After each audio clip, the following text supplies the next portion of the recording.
வணக்கம் நண்பர்களே. இன்றைக்கி நம்ம வந்து பார்த்திங்கன்னா, இப்போ ரீசெண்டாக போயிட்டுருக்க வீடியோஸில் எல்லாமே பார்த்துட்ருப்பீங்க ஷார்ட்ஸில்.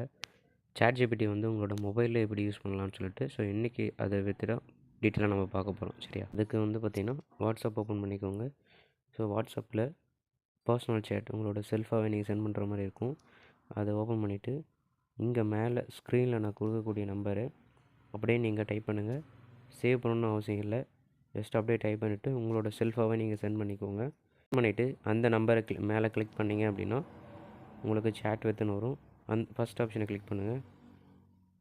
ஃபஸ்ட் ஆப்ஷனை கிளிக் பண்ணால் ChatGPT ஓப்பன் ஆகும். இதில் தான் வந்து நீங்கள் மெசேஜ் பண்ணுற மாதிரி இருக்கும்.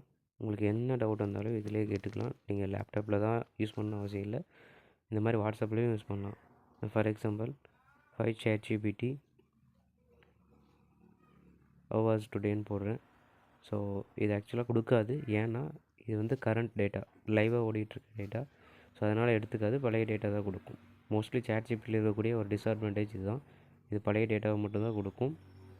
புதுசாக அப்டேட் இப்போ வரைக்கும் அப்டேட்டான டேட்டா எதுவுமே கொடுக்கல.